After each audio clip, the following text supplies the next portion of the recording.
হযরত বিলাল রাদিয়াল্লাহু তাআলা আনহু এর ইসলাম গ্রহণের ঘটনা। হযরত বিলাল রাদিয়াল্লাহু তাআলা আনহু জন্ম নেন সৌদি আরবের মক্কা নগরীতে। জাতিতে তিনি একজন আফ্রো আরব। পিতার নাম রাবাহ আর মায়ের নাম হামামা। তার পিতা একজন কৃতদাস হলেও মা হামামা ছিলেন শাহজাদি। শাহজাদি কেমন করে গোলামের স্ত্রী হলেন সেটা জানতে হলে আমাদের আরেকটু পিছনে ফিরে যেতে হবে। গানের ধ্বনিতে সমগ্র ধর্মপ্রাণ মুসলিমের হৃদয় আকুল হয়। যে মানুষটি সর্বপ্রথম এই পবিত্র আজান কণ্ঠে ধারণ করেছিলেন তার নাম হযরত বিলাল রাদিয়াল্লাহু তাআলা আনহু, ইসলামের প্রথম মুয়াজ্জিন। আজ আমরা জানব তার জীবন কাহিনী, জানব ইসলামের জন্য আমৃত্যু লড়াই করে যাওয়া এক সাহসী যোদ্ধার কথা। শেষ নবী হযরত মুহাম্মদ সাল্লাল্লাহু আলাইহি ওয়াসাল্লাম জন্মগ্রহণ করেছিলেন 570 খ্রিস্টাব্দে। সেই বছরে আবিসিরিয়ার বাদশাহ আব্রাহা তার বিরাট হস্তি বাহিনী নিয়ে পবিত্র মক্কা নগরীতে আক্রমণ করে। হস্তি বাহিনীর ভয়ে আরবরা ভয়ে আতঙ্কিত হলেও আল্লাহর ঘর রক্ষা করার ব্যবস্থা করলেন আল্লাহ নিজেই। হস্তি বাহিনী সহ আব্রাহা পরাস্ত হল। এই ঘটনার কথা মুসলমানদের পবিত্র কোরআনুল কারিমে সূরা ফিলে উল্লেখ করা আছে। আরবি ফিল শব্দের অর্থ হাতি।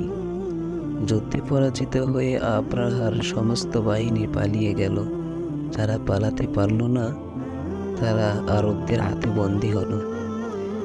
এই বন্দীদের একজন হলো বিলাল রাদিয়াল্লাহু তাআলা আনহু এর মা হামামা। হামামা ছিলেন স্বয়ং বাদশাহ আব্রাহার ভাতিজি, কিন্তু ভাগ্যের ফিরে হলেন দাসী। সম্ভ্রান্ত কুরাইশ বংশের এক ব্যক্তি খলফের ঘরে তার জন্ম হলো বাদী হিসাবে। সেখানে আবিসিরিয়ার আরেক দাস রাবাহ কাজ করত। তাদের বিয়ে হয় এবং তাদের ঘরে জন্ম নেন ইসলামের একনিষ্ঠ কাণ্ডারী হযরত বিলাল রাদিয়াল্লাহু তাআলা আনহু। হযরত বিলাল রাদিয়াল্লাহু তাআলা আনহু এর চেহারা মোবারক যে বর্ণনা থেকে জানা যায় একজন আফ্রো আরব হিসাবে। তার গায়ের রং ছিল কালো, দেহের গঠন ছিল লম্বা, মাথার ঘন কালো চুলে তিনি লাল খিতাব ব্যবহার করতেন। বাবা মায়ের স্নেহের ছায়ায় বিলাল বড় হচ্ছিল। হঠাৎ করেই বিলালকে এতিম করে তার বাবা মা বাড়ি জমা না ফেরার দেশে। তার আগে বিলালকে রেখে যান মনিফ খলফের কাছে। একজন কৃতদাসের ছেলে হিসাবে তাকেও কৃতদাস হতে হলো। বিলাল সেভাবেই চলছিল। একদিন মারা গেলেন খলফ। উনি হলেন পুত্র উমাইয়া। উমাইয়া ছিলেন নির্মম। বিলালের ওপর নেমে আসলো এক অকথ্য নির্যাতন। কিশোর বিলালের কাজে একটু ভুল ত্রুটি পেলেই তার ওপর নির্যাতন চালাতো উমাইয়া। জুলুম আর অত্যাচার মাত্রা বেড়ে গেল। আম্মার রাদিয়াল্লাহু তাআলা আনহু ও তার মতো একজন হতভাগ্য কৃতদাস। আম্মার রাদিয়াল্লাহু তাআলা আনহু পরে নবীর করিম সাল্লাল্লাহু আলাইহি ওয়াসাল্লামের প্রিয় সাহাবাদের একজন হয়ে ওঠেন এবং তার হাতেই স্থাপিত হয় ইসলামের প্রথম মসজিদের ভিত্তি স্থাপন। আম্মারের কাছে বিলাল রাদিয়াল্লাহু তাআলা আনহু শুনলেন মহানবী হযরত মুহাম্মদ সাল্লাল্লাহু আলাইহি ওয়াসাল্লামের নাম। দুজনেই সিদ্ধান্ত নিলেন ইসলাম গ্রহণ করবেন। একসময় সেটা করেও ফেললেন। বিলাল রাদিয়াল্লাহু তাআলা আনহু ইসলাম গ্রহণের খবর চাপা রইল না। মনিব উমাইয়া এবার 1000 গুণ ক্ষিপ্ত হলেন। বিলালের ওপর চালানো অত্যাচার মাত্রা চরমে পৌঁছালো। তাকে বলা হলো জন্তুর মতো 4 পায়ে চলাফেরা করার জন্য। আদেশ অমান্য করলেই শাস্তি। কখনো বা বিলালের গলায় দড়ি বেঁধে ছেলেদের হাতে তুলে দেন। ছেলেরা তাকে মক্কার রাস্তায় রাস্তায় টেনে হিঁচড়ে নিয়ে যায়। উমাইয়া বেলালকে লোভ দেখান, ইসলাম ত্যাগ করলেই উঠিয়ে নিব শাস্তি, নতুবা মাত্রা আরো বাড়বে।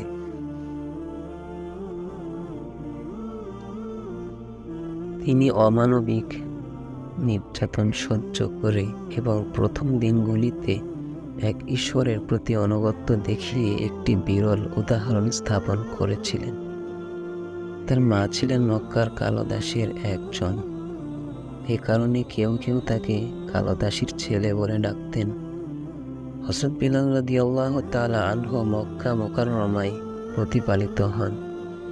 সে ছিল আব্দুদ, তার গোত্রের কিছু এতিম ছেলেদের গোলাম।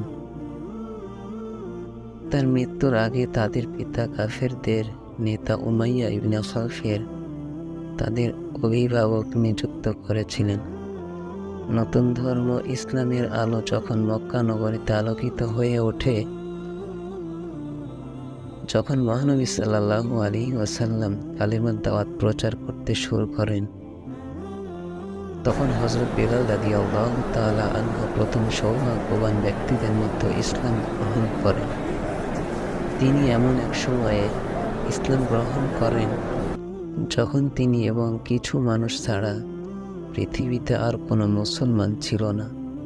মুশরিক নেতারা ইসলাম গ্রহণকারী প্রভাবশীল ব্যক্তিদের ওপর নির্যাতন করার সাহস পাননি, কারণ বিপদের সময় তাদের পাশে দাঁড়ানোর মতো শক্তিশালী আত্মীয় ছিল। অন্যদিকে দুর্বল কৃতদাসের পক্ষে দাঁড়ানোর মতো কোনো আত্মীয় বা বন্ধু ছিল না। ফলে কুরাইশ নেতারা অসহায় ও দুর্বলদের ওপর নির্যাতনের পাহাড় চাপিয়ে দেয়। একদল কঠোর ও নির্দয় কুরাইশ কাফেরের এই অসহায় মানুষদের নির্যাতনের জন্য দায়ী ছিল। হযরত সুমাইয়াকে হত্যা করে আবু জাহেলের প্রথম এ দায়িত্ব পালন করে। দায়িত্ব থাকা ধর্মান্ধ কাফেরদের অত্যাচার ছিল অত্যন্ত অমানবিক। উমাইয়া ইবনে খালফ এবং তার কিছু কঠোর হৃদয়ের সঙ্গী বেলালকে নির্যাতন করার জন্য নিজেদের ওপর নিয়েছিল। তারা তাকে চাবুক মেরে রক্তাক্ত করত এবং সে বলতেন, আল্লাহ এক, আহাদ আহাদ। তারা তার বুকে বড় বড় পাথর চাপা দিত এবং ব্যথায় চিৎকার করে বলতেন, আল্লাহ এক ও অদ্বিতীয়। দুষ্ট উমাইয়ারা অত্যাচারের ক্লান্ত হয়ে পড়লেন। হযরত বিলাল নবীজির গলায় মোটা দড়ি বেঁধে দুষ্ট ছেলেদের হাতে তুলে দিতেন। মক্কার পাহাড়ির পথ ধরে উপরে নিয়ে যাও। আল্লাহ ও তার রাসূলের প্রতি ঈমান আনার অপরাধে বিলাল রাদিয়াল্লাহু তাআলা আনহুকে যখন গলায় দড়ি বেঁধে নিয়ে যাওয়া হয়, তখন এই কষ্ট তার কাছে খুবই মজার মনে হয়েছিল। তিনি বিশ্বাসের প্রকৃত স্বাদ উপভোগ করতেন এবং স্বর্গীয় গান গাইতেন, আহাদ আহাদ, আল্লাহ অদ্বিতীয়। তিনি আমার প্রভু, সে আমার সবকিছু। তার মুখের এই মিষ্টি সুর অবিরাম চলতে থাকে। আল্লাহ তাকে জান্নাতের সর্বোচ্চ মাকাম দান করুন। সবাই বলি আমিন। তো প্রিয় দর্শক, আমাদের ভিডিওটা ছিল এই পর্যন্ত। সবার সুস্বাস্থ্য কামনা করে আমার ভিডিওটা শেষ করলাম। আসসালামু আলাইকুম।